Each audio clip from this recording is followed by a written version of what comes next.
Hello friends, कैसे हैं आप सब। आई होप आप सब अच्छे होंगे। फ्रेंड्स, हम बात कर रहे हैं कुछ सावधानियाँ जब हम हीलिंग करने लगते हैं, यानी रेकी चैनल बन जाते हैं, तब भी हमें कुछ सावधानियाँ बहुत ज़रूरी होती हैं, क्योंकि हम दूसरे की प्रॉब्लम भी सॉल्व कर रहे होते हैं। सबसे पहले हम उस जगह को क्लीन करें जिस रूम में आप हीलिंग कर रहे होते हैं। उसके चारों कॉर्नर को आप क्लीन करें और सुरक्षित कर लें, है ना। और जिस आसन में आप बैठते हैं उसको भी क्लीन कर लें, है ना। और एक आपको बोल रखना है, कांच का रख सकते हैं, कांच का ज़्यादा बेटर होता है। बड़ा बोल रखें जिसमें पानी रखें और उसमें थोड़ी शॉर्ट डाल दें। अगर आप समुद्री नमक है तो वो डाल दें, जो भी आप यूज़ करते हैं वो नमक आप डाल सकते हैं उसमें। उससे क्या होगा, जब भी आप किसी क्लाइंट की या पेशेंट की हीलिंग करते हैं तो उसके शरीर से निगेटिविटी निकाल कर उस नमक पानी में आप डालेंगे।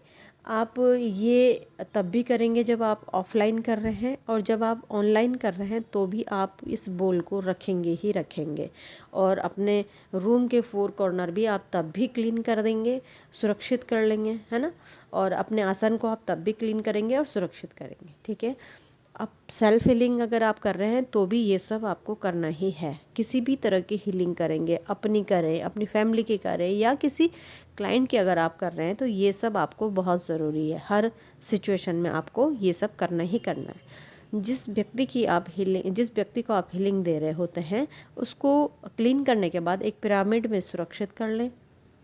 जिससे क्या होगा, इधर उधर की आवाज़ या इधर उधर की एनर्जी, किसी और व्यक्ति की एनर्जी उस तक न जाए।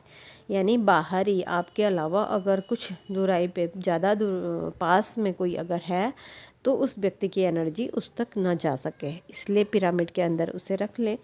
नॉर्मल हीलिंग वाले व्यक्तियों, जैसे बुखार है, खांसी है, जुकाम, पेट दर्द, छोटी मोटी बीमारियां जो होती है, चोट लगी है छोटी मोटी, ये इस तरह की जो भी प्रॉब्लम होती हैं छोटी छोटी, उनके लिए आप 4-5 लोगों को एक साथ हीलिंग दे सकते हैं। लेकिन अगर आप स्टार्टिंग है आपकी, बिगनर हैं आप, तो आप एक एक टाइम पे एक ही व्यक्ति को हीलिंग दें। अगर आपको काफ़ी टाइम हो गया तो आप 4-5 लोगों को एक साथ हीलिंग दे सकते हैं, ऑफलाइन में भी और ऑनलाइन में भी। आपको इसमें ऐसा करना होगा, आप एक नोटबुक ज़रूर रखें अपने क्लाइंट की या पेशेंट की। आप एक नोटबुक बना के रखें। हर व्यक्ति का अलग पेज होगा। आप एक ही पेज में 2-3 व्यक्तियों के नाम नहीं लिखेंगे, 2-3 पेशेंट के नाम नहीं लिखेंगे। एक पेज में एक ही व्यक्ति के बारे में होगा, उसमें उसकी फ़ोटो होगी। ऑनलाइन अगर आप कर रहे हैं, फ़ोटो होगी, नाम होगा, एड्रेस होगा, डेट ऑफ बर्थ होगी, ये सब, और प्रॉब्लम होगी, किस वजह से प्रॉब्लम आई है, वो सब आपको डिटेल में वहाँ पर करना होगा। ऐसे ही आप 4-5 लोगों की अगर आप कर रहे हैं तो सबकी अलग अलग पेज पर अलग अलग व्यक्ति की नाम, एड्रेस वगैरह, फ़ोटो होगी। ऑफलाइन में भी कर रहे हैं तो 4-5 व्यक्तियों को आप बिठाएंगे साथ साथ में, उनकी भी प्रॉब्लम्स आपको किसी डायरी में लिखनी होगी, और तब आप उनकी हीलिंग करेंगे। अलग अलग पेज उनका भी रखना होगा आपको, ठीक है। ये सावधानियां जरूर रखनी चाहिए, नहीं तो एक की प्रॉब्लम दूसरे की पहले पे चली जाएगी। इस तरह की आपको अलग अलग उनको रखना होगा। लेकिन अगर इसी बीच में आपके पास कोई बड़ी प्रॉब्लम वाला व्यक्ति आता है या ब्लैक मैजिक वाला आता है, तो आप उन व्यक्तियों की बिल्कुल अलग से हीलिंग दें उनको, क्योंकि उनकी एनर्जी इन पे ना आ सके, इसलिए उनको बिल्कुल अलग टाइम रखें, ठीक है।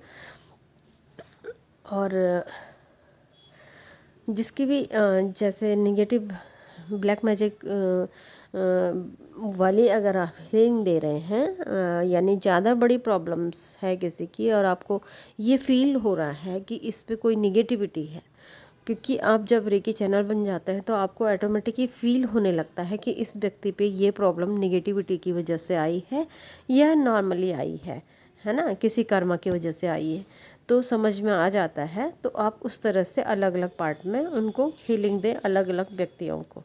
जब हम विश डायरी या नॉर्मल कोई डायरी बनाते हैं तो उसमें उसका जिस व्यक्ति भी की भी आप हीलिंग करेंगे उनका नाम अलग अलग कर देंगे, वो मैं आपको बता चुकी हूँ। एक पेज में एक ही व्यक्ति का नाम होगा, और कोई बड़ी प्रॉब्लम वाला व्यक्ति है तो आप उसकी पुरानी, कब से उसको ये प्रॉब्लम है उसका पुराना डिटेल रखना होगा, या किसी के पुराने, काफ़ी सालों पुरानी कोई प्रॉब्लम है तो उसका टाइम भी आपको लिखना होगा, उसकी जो रिपोर्ट्स हैं उनको आपको देखना होगा, उनमें रिसर्च करके आपको ढूंढना होगा कि इनकी प्रॉब्लम्स क्या है। और जब आप रिसर्च कर देंगे, सर्च करेंगे उनकी प्रॉब्लम, तो आपको पता चल जाएगा कि हमें कहाँ पे हीलिंग देनी है और किस प्रॉब्लम में देनी है। ठीक है, अगर आपको ये मुश्किल लगता है तो आप नॉर्मली, वैसे भी अगर आप किसी चक्रा पे, पर्टिकुलर किसी चक्र पे, जैसे कि पेट की प्रॉब्लम है तो आप सेकंड चक्रा पे या फर्स्ट चक्रा पे हीलिंग दे सकते हैं, तो इससे भी हीलिंग जाती ही जाती है। लेकिन आपको अच्छे से अगर प्रॉब्लम पता है और चक्रा भी पता है कि कहाँ पे देनी है, तो आपकी हीलिंग बहुत तेज़ी से होने लगती है। सबसे बड़ी बात यह है कि जब आप किसी को हीलिंग देते हैं तो उस व्यक्ति की प्रॉब्लम, कारण और कब से शुरू हुई है, ये सब, और सिंबल, कौन कौन से सिंबल आपको देने हैं उस पे, वो भी आपको अच्छे से उस डायरी में लिखने होंगे। क्योंकि सिंबल लिखने से आपका ध्यान फटाफट से चला जाता है कि मुझे इस व्यक्ति को ये सिंबल से हीलिंग देनी है। ये सब स्टार्टिंग में होता है, जब आप बहुत एक्सपर्ट हो जाते हैं तो फिर आपके मन में अपने आप ही सिंबल आ जाते हैं, तब दिक्कत नहीं होती है। लेकिन स्टार्टिंग में आप अगर वो सिंबल्स के भी नाम लिख लें, उसका सारी चीज़ें लिख लें, तो बहुत ज़्यादा फ़र्क पड़ता है। क्योंकि उसके नाम के साथ आप सिंबल डाल देते हैं तो उनकी सिंबल्स की एनर्जी उन पे जाने ही लगती है। तो ये आपको सावधानियाँ रखनी होंगी। और लास्ट में जब आप हीलिंग कर लेते हैं किसी भी व्यक्ति की, तो सबको, अगर 4-5 की एक साथ की है तो सबको एक की पूरी हीलिंग करने के बाद उसको सुरक्षित कर लें, फिर दूसरे व्यक्ति की हीलिंग करने के बाद उसको सुरक्षित कर लें, फिर तीसरे की हीलिंग, ऐसे ऐसे करके सबको सुरक्षित कर लें।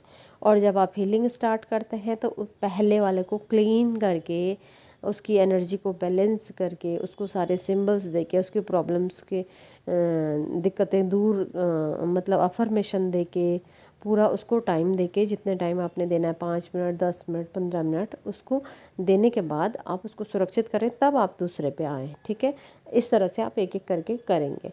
ये तो हो गई थी ऑफलाइन की, इसी तरह से आप ऑनलाइन में भी करेंगे। ठीक है, जब आप ये सब कर लेते हैं, आप सबको सुरक्षित कर लेते हैं, उसके बाद सब एक, जैसे जैसे आपने एक एक करी, वैसे वैसे आप डिस्कनेक्ट भी करते रहेंगे अपने आप को उस व्यक्ति से जिसको आपने हीलिंग दी है। माना आपने फर्स्ट को हीलिंग दी है, तो आपको उसको तुरंत सुरक्षित करने के बाद खुद से डिस्कनेक्ट कर देंगे। डिस्कनेक्ट करना बहुत ज़रूरी है, नहीं तो उसकी एनर्जी आप पे आएगी और आपसे फिर उस दूसरे वाले पे जा सकती है जिसकी आप हीलिंग शुरू करने वाले हैं।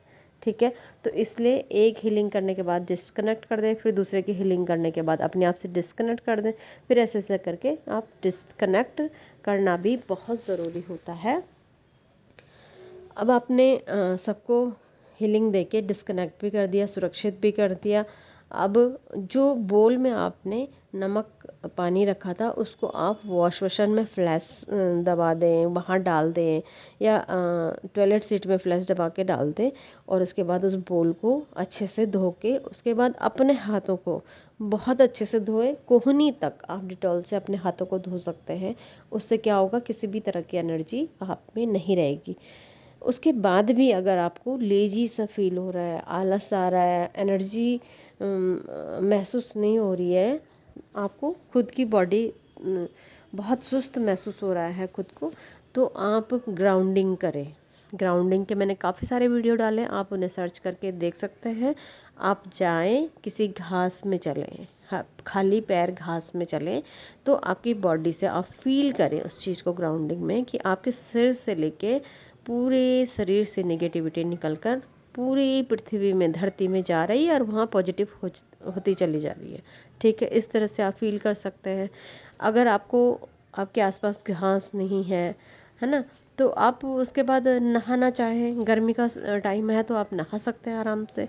अगर आप ऐसा भी नहीं कर सकते हैं तो क्रिस्टल आपके पास होंगे, ब्लैक टर्मलिन, उसको आप अपने हाथों में एनर्जी दे सकते हैं। अपने दोनों हाथों में ब्लैक टर्मलिन को आप पकड़ सकते हैं। कई बार ऐसा होता है कि किसी व्यक्ति में ज़्यादा निगेटिविटी होती है, तो आप ब्लैक टर्मलिन से उसकी क्लीनिंग कर सकते हैं। ठीक है, और अपने घर में भी आप इसे रख सकते हैं। डाइनिंग हॉल में और ड्राइंग रूम में रख सकते हैं। ये निगेटिविटी को खींच के ऑब्जर्व कर लेता है। इधर उधर किसी बाहरी व्यक्ति के आने से जब कोई निगेटिविटी आ जाती है तो ये स्टोन बहुत काम करता है। तो इस तरह से आप हीलिंग प्रोसेस में ये सावधानियां भी ज़रूर से रखेंगे। आगे मैं आपको बताऊंगी कि आपको खान पान, आपका मन कैसा होना चाहिए, आपका संतुलित आहार, आपका हीलर के लिए क्या क्या ज़रूरी है चीज़ें, ये सब मैं आपको धीरे धीरे करके बताऊंगी क्या क्या सावधानियां और आपके जीवन में आपको अपनी लाइफ में ऐड करनी चाहिए।